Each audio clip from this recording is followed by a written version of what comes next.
Your program calls a slow function 3 times, twice with the same input. Even though these two calls are identical, Python will repeat the work. That's a waste of time, but it doesn't have to be that way. Instead of recomputing known results, we can tell Python to remember them for future use.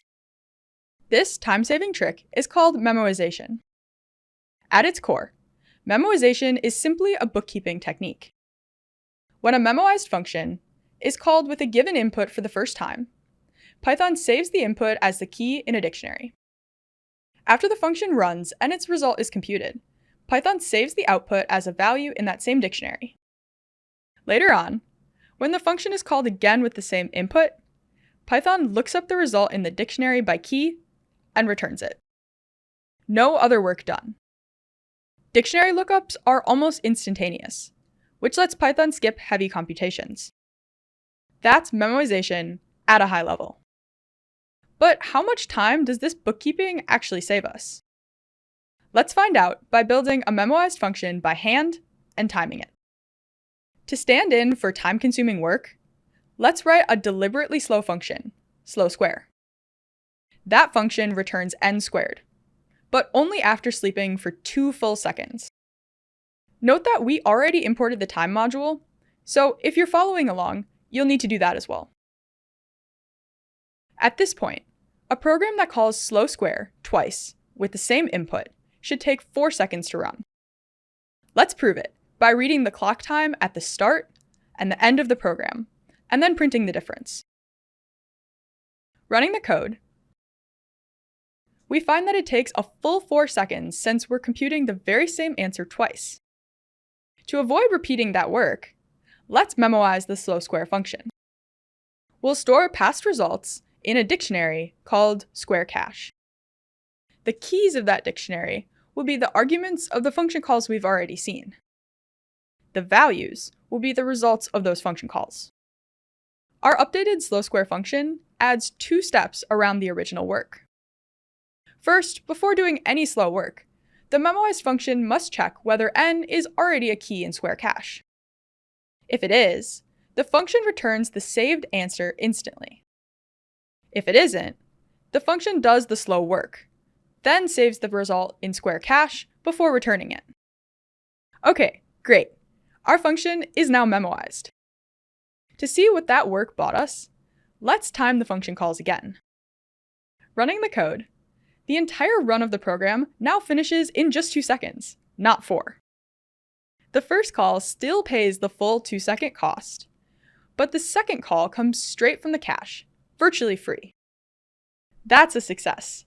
We've implemented memoization by hand and made our program run much faster. But that speed gain came at a price. Look at the mess our simple slow square function became. It went from 3 clean lines focused on a single task to 6 lines with caching logic woven all throughout. There's a check at the top, a save before the return, not to mention a whole dictionary to maintain on the side. Yuck!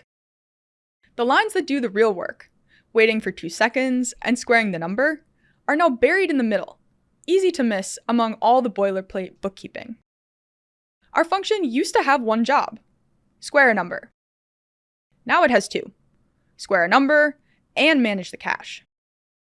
This breaks the single responsibility principle, the idea that a function should have just 1 job.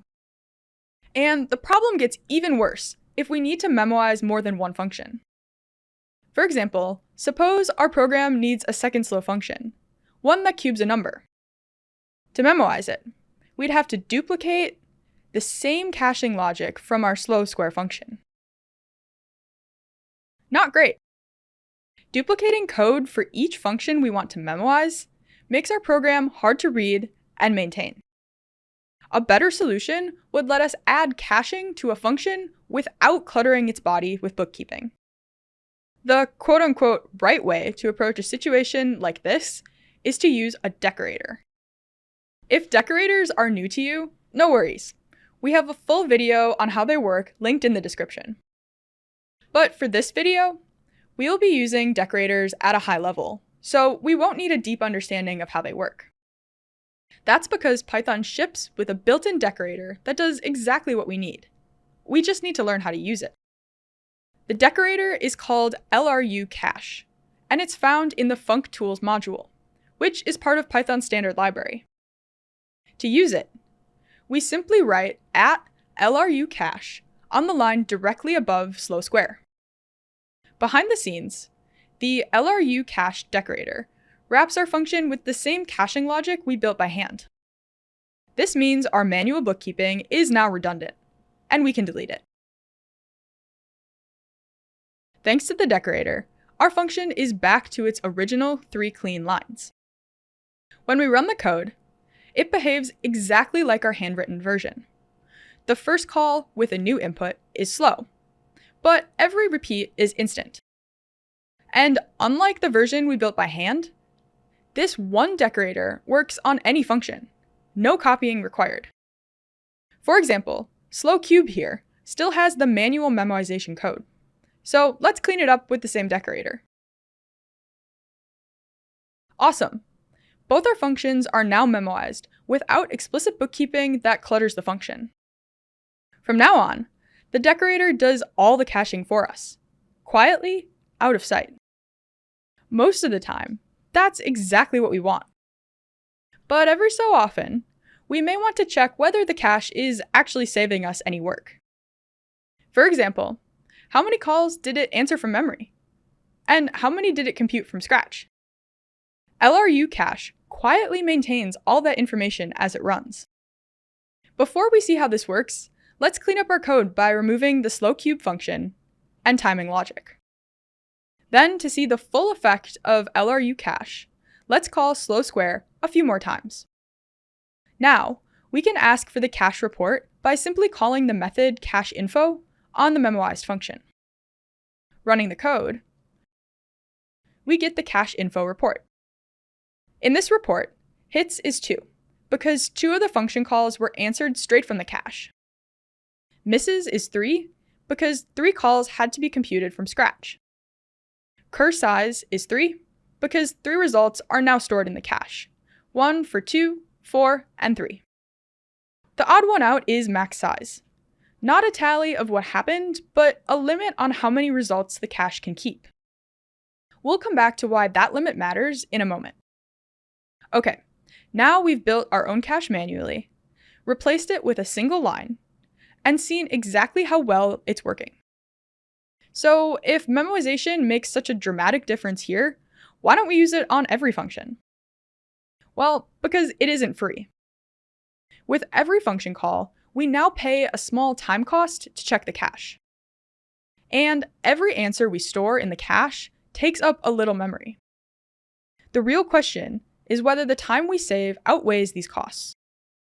It's a clear win when the function is genuinely expensive and we call it with the same inputs again and again. In our example, trading slow square's 2-second wait for a near instant lookup pays for itself on every repeat. But if the function is cheap, the lookup can cost more than the work it saves.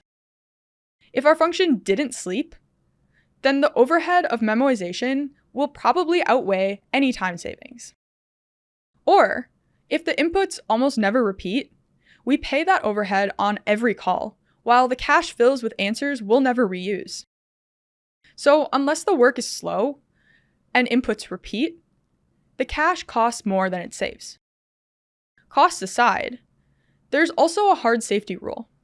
The function has to be pure. That means its output depends only on its input. So the same input always gives the same answer. If we memoize a function that depends on the current time, reads from a database, or returns a random number, the cache locks in the first answer it ever sees. Every later call with the same input returns that stale value, even after the real answer has changed. So the rule is simple. If the same call could ever return a different answer, don't use memoization on that function. Memoization is also picky about the inputs themselves. Because the cache stores inputs as dictionary keys, the function inputs have to be valid dictionary keys.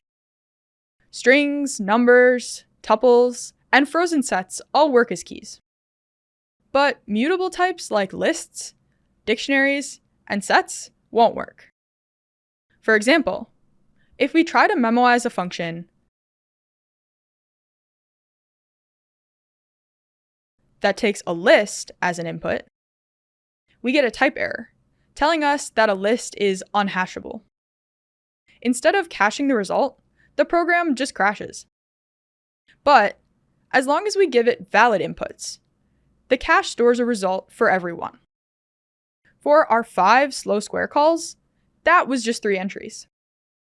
But for a function called with thousands of different inputs, the cache would keep growing with every one. That could take a lot of memory. In a situation like this, is there anything that prevents our program from monopolizing all of our computer's memory? Well, there is. Remember the max size attribute of the cache info that we flagged earlier? By default, the decorator caps the cache at 128 entries. Once it's full, the cache makes room by throwing out the least recently used entry. That's what the LRU in LRU cache stands for.